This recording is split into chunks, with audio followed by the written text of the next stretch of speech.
number na ba tayo? Ilang personnel po yun? Ilan po yung masisibak, sir? And if all of those who are implicated in assisting Alice Go to leave the Philippines illegally as a fugitive from justice will certainly pay the price. Enzo Recto, kalaban ang katiwalian at kasinungalingan, kakampi sa katotohanan at kabutihan. Ngayon na aresto na si Alice Go sa bansang Indonesia, maituro na ba niya kung sino ang kanyang mga kasabwat sa illegal na pogo? At kung sinong opisyal ng gobyerno ang kasabot niya na tumulong na tumakas siya sa ating bansa? Dahil kung maalala po natin na nagpahayag na ang ating Pangulong si Marcos Jr. noon na gugulong ang ulo ng opisyal na tumulong kay Alice Go para makatakas dito sa Pilipinas. Nel, ano ngayon ang direktiba ni Pangulong Marcos para mapanagot yung mga tumulong kay Go? Yes, Aga, ayon kay Pangulong Ferdinand Marcos Jr., pinaiimbestigahan na niya kung sino ang mga sangkot o may pananagutan kung bakit nakaalis ng bansa si dismissed Bambantarlac Mayor Alice Go. Sa inilabas na pahayag ng Pangulo, sinabi niya na ang pag-alis ng bansa ni Go ay malinaw na nagpapakita na may naganap na korupsyon, na siya naman nagpapahina sa justice system at pagtitiwala ng publiko. Ayon sa Pangulo, may mga ulo na gugulong o may mananagot na rito. Dagdag ni PBBM, ibubunyag ang mga salarin na nagtaksil sa tiwala ng bayan at tumulong sa pagtakas ni Guo. Nasa ilalim na ng masusing investigasyon ng insidente at ang mga may sala ay masususpinde at papanagutin sa buong bigat ng batas. Binigyan din ng Pangulo na walang puwang sa pamahalaan ang sinumang nag-uuna ng personal na interes higit sa paglilingkod sa sambayan ng Pilipino ng may karangalan, integridad at katarungan. Sinikondahan naman ito ng Department of Justice at sinigurado na mananagot kung sino man na opisyal ang tumulong kay Alice Go para tumakas sa ating bansa. Siniguro ni Justice Secretary Jesus Crispin Boyeng C. Remulla na mananagot ang lahat na nagpabaya at hinayaang iligal na makaalis ng bansa si dating Banban Mayor Alice Go. Kaugnay nito, ipinag-utos ni Secretary Remulla ang isang malalimang investigasyon tungkol sa umano'y pag-alis ni Guo ng bansa. Kahit nga mismo mga abogado ni Guo, hindi palalagpasin ng DOJ at sila rin ay iimbestigahan. Pinag-aaralan na rin ng DOJ ang pananagutan ng mga abogado ni Guo kung mapatunayang may kinalaman sila sa paglabas sa bansa ng dating alkalde. Maliban pa rito, sinabi ni Justice Secretary Jesus Crispin Remulla, hindi rin nila inaalis ang posibilidad na may mga kasabwat sa Bureau of Immigration si Guo kaya siya nakalabas ng bansa. Kaya naman, ipinag-utos ni Remulla kay BI Commissioner Norman Tansinco na imbestigahan kung may mga tauhan ba ng BI na kasabwat ang dating alkalde kaya nakaalis ito sa bansa. Banta pa ni Remulla, lumutang na kung sino man ang sangkot sa iligal na paglabas ni Guo bago pa niya maungkat kung sino ito dahil siguradong mananagot ito sa batas. Halos ganito rin naman ang pananaw ng Philippine National Police. Considering na napaka-high profile po nung kaso and na kilala po halos siguro ng lahat ng nagmo-monitor po sa nangyayari si Mayor Guo, I think with due respect nga po doon sa mga immigration officer natin, it would be prudent on their part to report if there is indeed a sighting doon po sa at least attempt na lumabas po ng bansa. Although wala naman po siyang whole departure order, but the mere fact po na nailagay po siya doon sa immigration lookout bulletin, it will suffice to at least monitor yung kanyang attempt to leave the country po. Sinugurado naman ni PACCO spokesperson Winston Casio na haharap sa patong-patong na kaso ang tumulong kay Alice Go na tumakas. We're looking at a good number of criminal charges. Pero first things first, una, we have to be able to definitely say na may tumulong sa kanya na mga taong nasa gobyerno. Pangalawa, identify kung sino mga ito. Kung mapatutunayang may tumulong na kawani o opisyal ng gobyerno kay dismissed Bambantarlac Mayor Alice Guo na makaalis ng bansa, posibleng humarap ang mga ito sa kasong administratibo at kriminal. Ayon kay Presidential Anti-Organized Crime Commission o PAOK spokesperson Winston John Casio, patong-patong na kaso ang maaaring kaharapin ng mga tumulong kay Guo na makaalis ng bansa sa gitna ng pag-iral ng Immigration Lookout Bulletin o ILBO. Napakarami ho talaga. Una, siyempre, may direkta tayong paglabag doon sa mga batas na may kinalaman sa Code of Conduct nitong Code of Conduct in Government Service, no? Una na po yan. Pangalawa is aspetong kriminal, paglabag doon sa aspeto ng pagtulong at pagkakanlong. So may obstruction of justice po yun. Kaya manginig na sa takot at kabahan na ang opisyal na tumulong kay Alice Go kung sino ka man dahil bilang na ang mga araw niya bilang isang lingkod bayan at posibleng maharap pa siya sa patong-patong na kaso.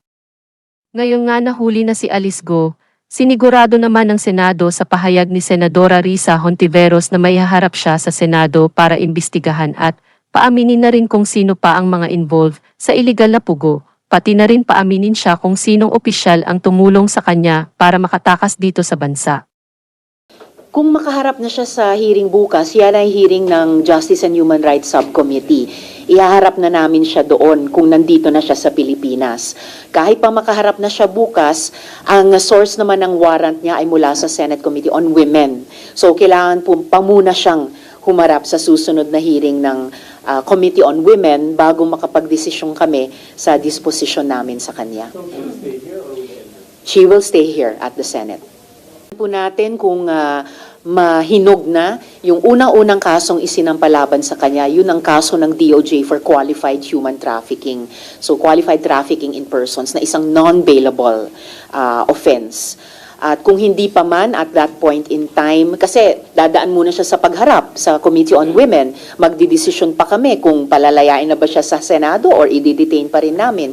Kahit pa umabot sa puntong iyon, kung may nahinog ng court warrant of arrest, well and good. Kung hindi pa man, we could ask the BI, meron ba silang standing complaints laban sa kanya bilang isang dayuhang nandirito sa Pilipinas, on the strength of which pwede pa rin nila siyang i-hold. But definitely, hindi na natin pauulitin na tumakas siya at may mga magkulang o worse, makipagsabwatan para patakasin siyang ulit.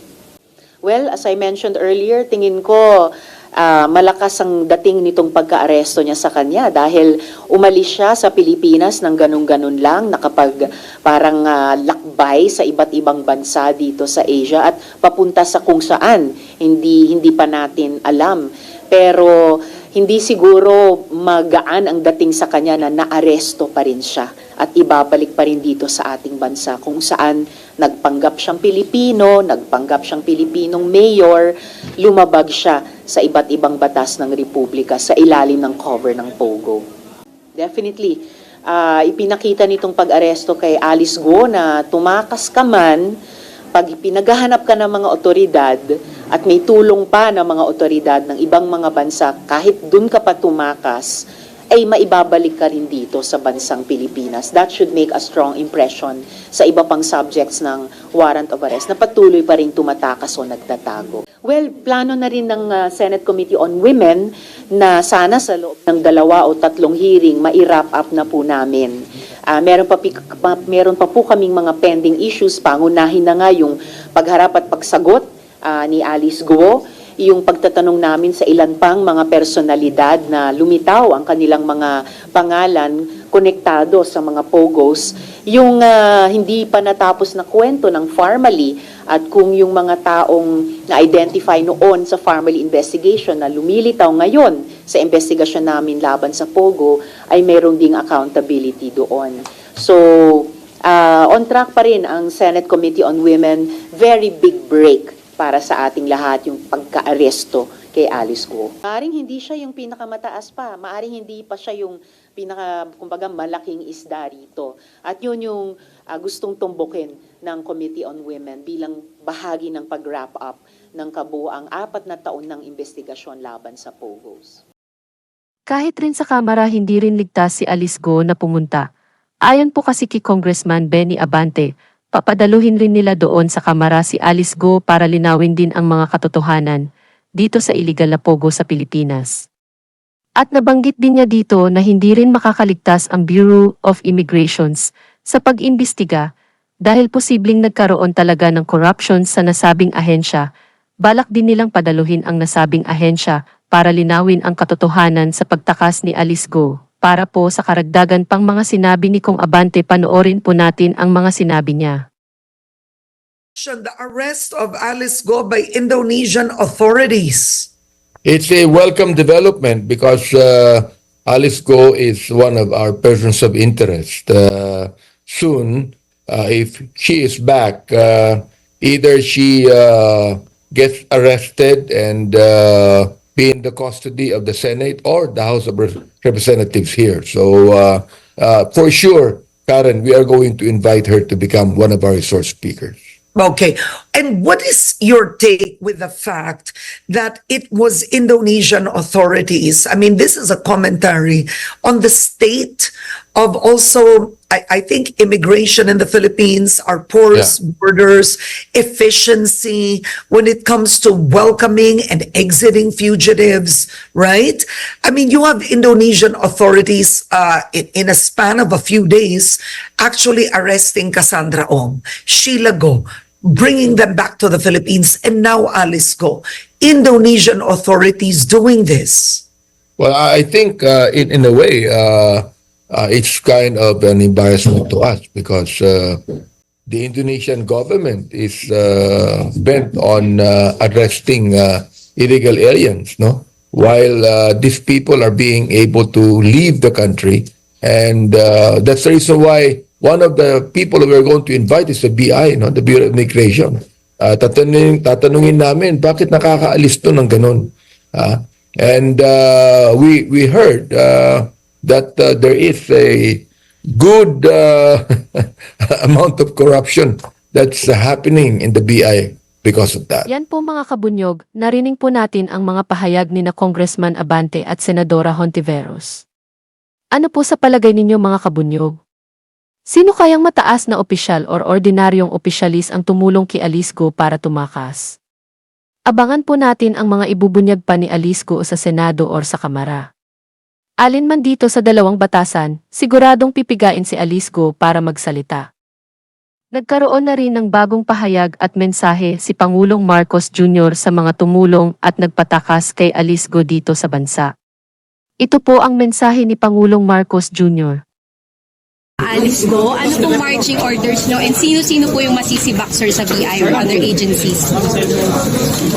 Well, they don't require marching orders. They are doing they're implementing the legal orders that were sent to them by the court, and that is to bring back the fugitive Alice Go to the Philippines. So that is what they are doing. We are already finalizing the arrangements for the return of Alice Go back to the Philippines sometime today. Sir, sino-sino po yung masisibak? Sino yung masisibak? Sino? Masisibak, sir. Oh, you'll find out soon enough. Sir, may number na ba tayo? Ilang personnel po yun? Ilan po yung masisibak, sir? And if all of those who are implicated in the in assisting Alice Go to leave the Philippines illegally as a fugitive from justice will certainly pay the price. Not only will they, ang tanong nyo, sino yung sisibakin? Hindi lang namin sila sisibakin, kakasuhan pa namin sila. Dahil ang kanilang ginawa ay labag sa batas at against all of the interests of the Philippine judicial system. Okay? Sir,